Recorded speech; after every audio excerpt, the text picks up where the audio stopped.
Hello et bienvenue dans le Défaussé pour toujours notre calendrier de l'Avent. Alors toujours le même concept, une émission par jour du 1er au 24 décembre. On arrive dans la dernière partie du mois de décembre, donc on touche vers la fin de notre super calendrier.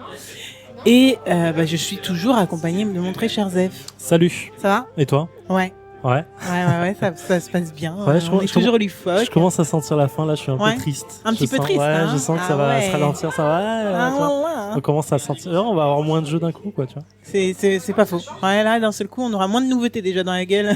Ouais, déjà. Ça va faire bizarre, ouais.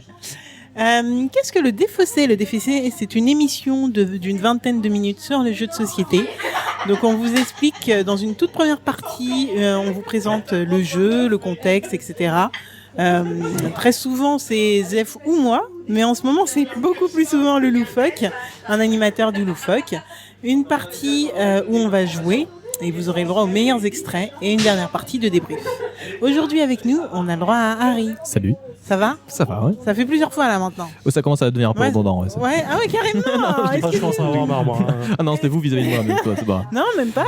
Nous, ça nous fait toujours plaisir de t'avoir non. avec nous. En plus, tu nous proposes des jeux. Franchement, on s'amuse bien. Tu les expliques Putain. bien. Donc, c'est super cool. Et tu perds souvent, donc ça me va. Oh. Je crois que c'est la première fois que j'ai gagné la dernière fois quand. Ah ouais ? J'ai pas fait le compte, mais. Je crois, ouais. Ah purée. Bon, bref. Là, tu nous parles de quoi et à quoi tu vas essayer de nous battre ? Alors, aujourd'hui, je vais présenter Gugong, prononcé Gugong. Ça veut dire la cité interdite en chinois. C'est un gros jeu de gestion d'un auteur de Andreas Steding, auteur de Hansa Teutonica, qui est un jeu à la fois connu et qui est très connu pour être pas connu. Oh Qui est connu pour être un très bon jeu que personne ne connaît, mais que tout le monde quand il joue il trouve ça génial, et donc c'est un auteur assez reconnu qui a fait son nouveau jeu en fait, qui est fait par Kickstarter et qui est arrivé pour Essen, qui est sorti du coup en octobre. D'accord, il va être commercialisé là ? Il est commercialisé, il est sorti en France la mi-novembre. D'accord. Du coup assez récent. Et voilà, donc du coup dans Gugong, c'est un jeu qui se base sur la cité interdite dans lequel on va être des fonctionnaires chinois, des mandarins, qui donc du coup vont tenter d'avoir le plus d'influence dans le palais de l'empereur, dans la cité interdite. Sauf que ce qui se passe à l'époque, c'est dans le contexte, on est à la fin du XVIe siècle. L'empereur Longqing, en fait, c'est un nouvel empereur qui va arriver, qui veut corriger les défauts de son père, en fait, d'une corruption monstrueuse dans l'administration. Et du coup, il a fait un truc assez radical qui marche pas trop mal, c'est punir de mort toute tentative de corruption, quelle qu'elle soit. Ah ouais. À la pièce près, genre c'est la mort immédiate. Et c'est historique, et ça s'est vraiment passé. Du coup, les fonctionnaires s'arrêtent pas à ça, parce que bon, il faut bien que le système tourne. Du coup, ce qu'ils ont décidé de faire, c'est d'arriver à un système d'échange de cadeaux. Du coup, le principe, c'est que on va se faire un échange de cadeaux, parce qu'on est des amis, etc., etc. Sauf que moi, si je veux demander un service, je vais filer un cadeau tout pourri. Et lui, je vais filer un cadeau super intéressant, pardon. Et lui va me filer un cadeau tout pourri, mais du coup, comme je lui ai filé un truc à énormément de valeur, bah du coup, c'est comme si je lui avais en quelque sorte donné de l'argent. Ouais. Et donc, du coup, il va me rendre un service en échange.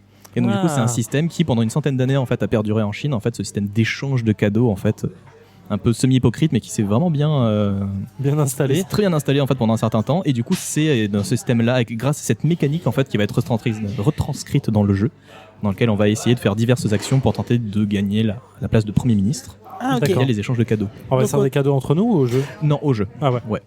Ah d'accord. Et on se fait pas des coups fourrés nous entre nous ? Oh, si, il y a moyen de prendre des places, etc. Il y a de l'interaction sur le plateau, mais du coup, les différentes actions vont nous permettre de faire différentes choses. Des choses premier arrivé, premier servi, etc. Mais du coup, on va devoir échanger avec, du coup, les officiers qui sont présents sur le plateau. Mais du coup, il va toujours falloir leur donner quelque chose de plus de valeur que ce qu'ils vont nous donner. Et comme les cadeaux vont s'échanger, du coup, on peut embêter les autres joueurs en prenant le cadeau qu'ils voulaient vraiment ou qui les bloque complètement. D'accord. Et quand on parle de cadeaux, on parle de quoi exactement ? On parle de cartes en fait, on parle de cartes numérotées qui ont une certaine valeur de 1 à 9. Et nous on va avoir une main de cartes, et quand c'est notre tour, on va du coup échanger une de nos cartes avec une de nos cartes sur le plateau. D'accord. Et la carte que l'on va échanger, il y a diverses cartes sur le plateau qui représentent différentes actions. Donc si je l'échange sur la carte construire la grande muraille, bah du coup je vais non seulement récupérer la carte qui va aller dans ma main, mais en plus pouvoir construire la grande muraille. D'accord. Mais il faut toujours que ce soit de valeur supérieure, ou on va avoir des grosses pénalités parce que bah on a l'impression de passer pour un abruti auprès des autres. Voilà, c'est qui ce gars qui me file des trucs pourris. Et donc du coup il y a des grosses pénalités si on le fait pas.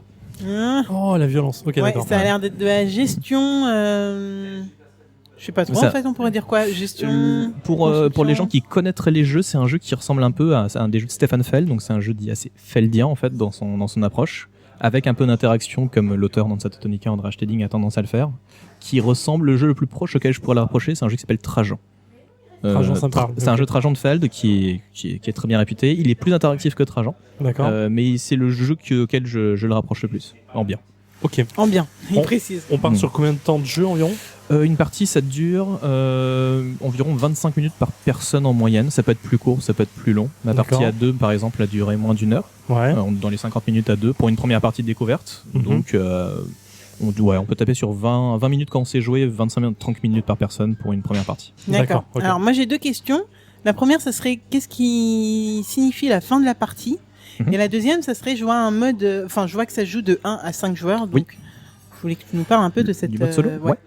Alors, ça va jouer en 4 manches, 4 jours. Et du coup, c'est très court, parce qu'en fait, on va seulement jouer en 4 manches. Et pendant son tour, on va faire 4 actions maxi, peut-être. D'accord. Donc, c'est un jeu dans lequel, en fait, qui est très tendu, parce que vous voulez tout faire, mais vous avez vraiment pas beaucoup de temps. Très, très peu d'actions. Mais beaucoup de choix. Donc, du coup, voilà, en 4 manches. Et pour le mode solo, en fait, ils ont intégré ce qu'on appelle une sorte d'automa, en fait, ce qui est très à la mode, en fait, avec les jeux comme Sight, etc. Dans lequel chaque tour, l'adversaire virtuel va tirer une carte et faire un certain effet. D'accord, ouais. Mais du coup, pour avoir testé une demi-partie, c'est plutôt bien fichu. Ouais. Les automas, Ça c'est un marche. système qui est prouvé maintenant. Ça marche très bien, ça fait bien son travail. On a l'impression quand même d'avoir un petit humain derrière. Ça tourne bien. clairement. D'accord. Ok. Ok. Bon bah en fait là c'est quand même un jeu qui, comme tu dis, a l'air d'avoir beaucoup d'interactions. Donc je pense que le plus simple, ça va être de. De tester directement. Je vois là tester. sur un début de plateau, il y a des trucs 4-5. C'est des, Oui, des c'est un nombres plateau de double joueurs. face en fait. Il y en a un qui est pour 2 ou 3 joueurs et un autre qui est pour 4 ou 5. Il est D'accord. balèze le Ouais, ce que je suis en train de voir, j'avais ça pas se déplie en 8 calculé. faces, c'est assez Ah oui balèze. d'accord. Ok, bon, on va dégager un peu de matos et on va y aller. Hein. Ouais. Il faut se plonger dedans, je crois. Je pense aussi. Allez. Les serviteurs, t'en as pas beaucoup. Et faites gaffe, il faut être vraiment très très précis sur son utilisation. Genre là, le coup des 2 mecs, au début, ça a l'air rigolo, mais vous le faites 2 fois et il y en a plus. Hein. Non, t'es obligé de faire un échange de cartes. Et pas faire Oui, la ça, chance. si tu veux absolument rien faire de ton tour, autant récupérer une carte super balèze pour le tour d'après, parce que je vous rappelle que là, vous récupérez des petites valeurs de merde, mais c'est votre main pour la prochaine manche. Hein. Et on récupère 4 serviteurs. Vous savez quoi, j'aime bien ce jeu. J'aime vraiment bien ce jeu. 4 serviteurs de récupérer, du coup. C'est dans l'histoire et ça fait l'imaginaire. Bah en fait, C'est c'est cool. marrant, c'est que Ouais, au ouais, final, ouais. c'est un jeu de pose d'ouvrier qui est déguisé en fait. Oui, clairement. Mais du coup, mais pour une fois, il y a un thème vis-à-vis pour une fois, il y a un thème vis-à-vis derrière la mécanique de la pause. Et c'est super cool comme thème, je trouve. J'avoue, Oui, les alors le double serviteurs, serviteur, il est cool quand même. Parce que quoi, avec Parce que le double serviteur, il est extrêmement fourbe parce que. Tu me dis non. Mais pardon, j'ai cru que tu. Oui, bon, voilà, je croyais que tu regardais là, pardon. Si on est déjà là et qu'on doit avancer, on gagne un point. Tu fais comme moi, hein, tu gagnes un point. C'est mieux que rien, en fait. Retour dans le défaussé après une bonne heure et demie, une bonne heure 25 de jeu. Toujours en compagnie de Harry et Zéphiriel. Alors les gars, qu'est-ce que vous avez pensé de Goujong? Gougong. Gougong. Je commence. Ouais, bah oui, vas-y. moi c'est ma 3ème partie, donc du coup ça va, c'est là. Ok, Ça va. oui, Mais ce vrai. qui est sympa, Vas-y. c'est que la 3ème partie, j'ai encore vu des trucs différents, genre les décrets, les capacités spéciales qui à chaque partie sont différentes, en fait, changent vraiment la partie, je trouve. Ouais. Et j'ai pas joué de la même façon, j'ai vu des gens jouer là un peu de Jade, un peu de ça, un peu de ci, un peu de ça. Et du coup, ça donne des parties différentes, donc moi je suis très content. Ok. Rejouabilité au top. Pour le moment, 3 parties, Moi, je suis content. moi j'ai bien kiffé, j'ai beaucoup kiffé. Bon, j'étais un peu fatigué au début de la partie, j'ai demandé 3 ou 4 fois les mêmes règles, mais au fur et à mesure de la partie, je comprenais un peu plus ce que je faisais, et même si je me sentais un peu perdu par moment parce que trop de choses à faire, vraiment trop de choses à faire. Ouais. T'as quand même une mécanique où tu te retrouves par moment bloqué. C'est un des rares jeux où le fait de passer entre guillemets pour récupérer une carte plus intéressante, c'est quelque chose de totalement viable. Dans Ouais. certains jeux, on se dit j'ai une action de moins ou c'est nul. Bah dans ce jeu-là, non. Et c'est ça qui le rend intéressant, c'est qu'en fait, il y a des moments où ne rien faire peut être utile. Ouais, effectivement, mais c'est utile pour le tour d'après. Oui, Donc, il faut tu- penser vraiment, c'est ça, faut penser c'est long vraiment terme. long ouais. terme. Penser complètement. long terme et pareil pour passer du 9 au 1. Quand tu veux, moi je me suis retrouvé plusieurs fois à aller chercher un 1 dont j'avais pas besoin tout de suite, mais je voyais que les 9 étaient tous de sortie pour aller là où je voulais aller après. Donc Ouais, j'étais obligé de passer clairement, par ouais. l'étape 1. Ouais, moi j'attendais justement que quelqu'un sorte le 1 pour pouvoir y aller. Tu vois, c'est parce je sais pas, on l'a pas dit. Je sais pas si on l'a Non, dit, on mais l'a pas effectivement, dit, on doit surenchérir sur les cartes pour faire certaines actions, mais le 9 étant la carte maximum, il y a que le 1 qui la détrône. Donc c'est un peu, c'est pas mal. La mécanique globale est vraiment cool. Mais t'as vraiment trop de choses à faire. Ouais. C'est, Mais à la fois, il y a trop de choses à faire, mais si peu de temps, parce qu'au final, 4 manches, c'est ultra vraiment rapide. pas beaucoup. Hein. Ouais, c'est C'est, très ouais. rapide. Dans l'esprit, ça rappelle vraiment notre première partie d'Everdell, qui est pareil, beaucoup trop d'ouvriers et pas assez de choses à faire. Et pareil, Brass, il me semblait que c'était un peu Ouais, pareil c'est dans exactement la dynamique. dans le J'ai truc, beaucoup ouais. trop de trucs à essayer de faire. j'ai un objectif que je me suis fixé moi-même et pour y arriver, ça serait cool que j'ai aidé assez d'ouvriers pour y aller. Mais Brass, à la différence de Brass, c'est que tu avais un objectif long terme, mais tu n'avais pas beaucoup de choix en fait. Tu devais obligé de passer par certains trucs suivant la façon de le faire. Ouais. Là, finalement, à chaque tour, tu as plein de trucs à faire. Tu as vraiment une ouverture de possibilités. Et du coup, tu te dis, ok, qu'est-ce qui serait le plus intéressant à ce tour-ci ? Ça me fait tant de points. Ça me permettra de faire tant de points après. Et en fait, du coup, tu es un peu dans le calcul en permanence. De ton coup suivant ou de ton tour suivant ou comme ça. Et par contre, le fait de te dire que si t'arrives pas à l'empereur à la fin du 4e tour, t'es mort. Ouais. Ça c'est chaud. C'est ça. Alors là, on a eu un peu peur et je pense qu'il y a moyen. Voilà, là on voit la piste, on est arrivé à 40 alors que la piste elle peut aller jusqu'à 70 au niveau des points. Ouais.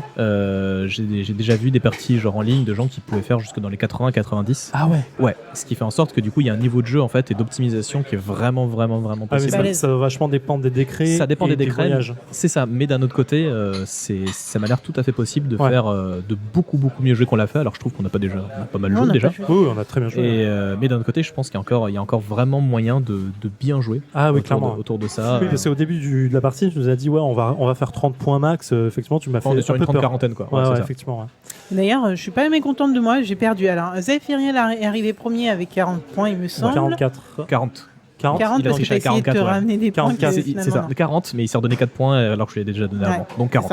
Il a essayé de te donner 36, 32, c'est ça. Ouais. C'est ça, exact. Harry est arrivé deuxième avec 36 ou 37, je ne sais pas exactement. Et moi, je suis arrivé bonne dernière avec 32 points. Et je suis pas si loin que vous pour franchement, pour ça. Donc moi, je suis plutôt pas mécontente. Et c'est le genre de... Parce que moi, j'ai pas donné encore mon avis, mais je vais le donner maintenant. C'est le genre de jeu que j'adore, en fait. Parce que je suis vraiment pas terrible dans ce genre de jeu parce que il faut réfléchir sur le long terme. Et souvent je joue à ce genre de jeu avec des gens qui réfléchissent sur le beaucoup plus long terme que moi et du coup ça leur réussit, ils combattent pas mal de trucs et c'est plutôt cool ce que vous avez fait en gros globalement aujourd'hui dans cette partie, mais c'est un truc qui te fait quand même c'est vrai que tu sors d'un gougong, tu vas pas commencer un terraforming quoi. Je pense que c'est un jeu qui est fat. 90 minutes, 25 minutes de jeu par joueur. Par personne, c'est à peu près exactement ce qu'on a fait. Ouais. Voilà, donc non, c'est pas mal en fait, c'est intense, pas mal de réflexion et un thème. Alors, je sais pas si vous aviez fini sur la mécanique, mais moi je vais revenir un petit peu sur le thème parce on l'a dit pendant la partie. Mais en fait, ce thème du cadeau, ce thème historique d'un fait qui a vraiment existé pour éviter la corruption. Et en Chine, on a vraiment dû à un moment donner des cadeaux de valeur plus ou moins variable pour que ça fonctionne.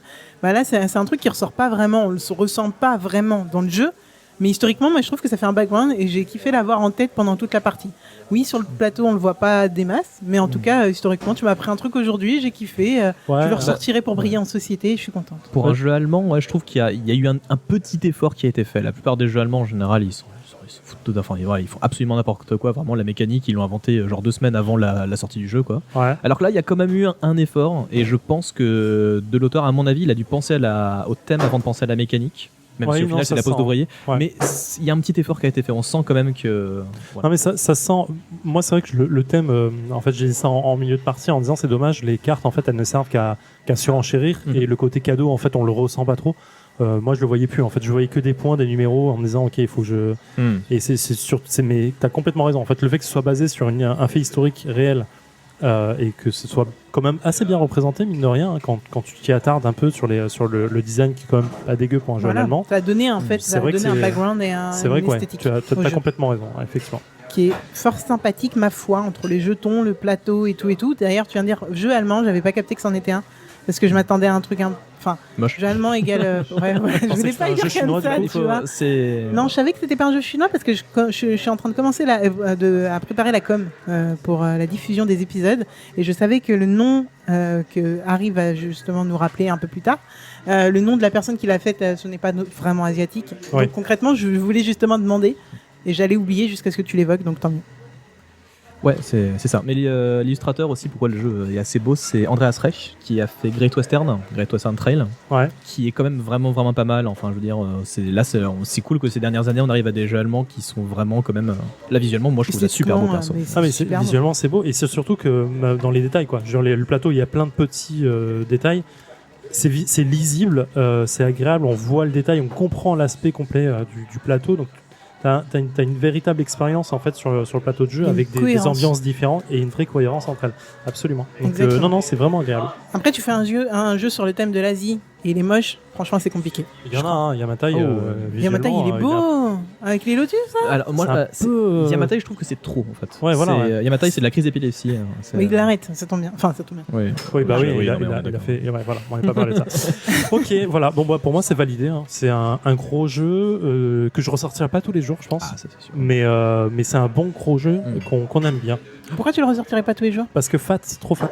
Trop fat. À choisir, alors, tu vois, tu parlais de terraforming, donc je le mets dans l'eau. À choisir, je préfère jouer à terraforming. Un jeu fat comme ça, je préfère jouer à terraforming. Ah, terraforming, c'est 3 heures. Là, c'est 1h30. C'est quand même. C'est quoi, c'est le thème? 3 heures, c'est pas si. Terraforming, c'est minimum 2 heures. 2 heures, ouais. Mais ok, alors dans les jeux fat du genre, je préfère quand même terraforming. Là, on est un peu moins. Mais c'est pas tout à fait le même style de jeu. C'est pas le même style. C'est vrai, c'est pas le même style. Ça, c'est un jeu allemand de ce qu'on appellerait une salade de points. C'est-à-dire que les choses de comment je vais. Tout me donne des points, mais comment je vais essayer d'en gagner le plus possible. Terraforming, c'est un jeu de création de moteur qui satisfait en fait via l'idée de créer une sorte de machine. C'est vrai qu'il y a, il est très bien. Maintenant, c'est pas un jeu que je jouerai tous les jours. Il y a des jeux plus simples. Non, c'était juste pour savoir. Non, bien sûr. Moi, je suis d'accord. Je préfère Terraforming. J'adore Gogong, mais je préfère quand même Terraforming. Tout le monde adore. Ok. Bon, bah, très bien. Très bien. Merci Harry de nous avoir présenté encore un nouveau bon jeu. Je sais pas s'il rentre direct dans mon top 3, je vais y réfléchir, on va voir. Non, c'est un bon top 5 ça. Ouais, je pense, top 5, voilà, il rentre dans le top 5. Ouais. T'as raison, exactement. Donc en 4ème ou 5ème position, c'est bon. Ouais, on sait pas encore. Mais vraiment, merci beaucoup de nous avoir présenté ce jeu dont on entend parler depuis le début de ce calendrier. Et que mine de rien, bah, je regrette pas du tout d'avoir fait. Voilà, moi pareil. Ouais. Non mais je suis content d'accord avec toi. Voilà. Zéphiriel, on se dit à demain. On se dit à demain. D'accord. Au revoir. À la prochaine. Bonne soirée. À une prochaine. Jouez bien.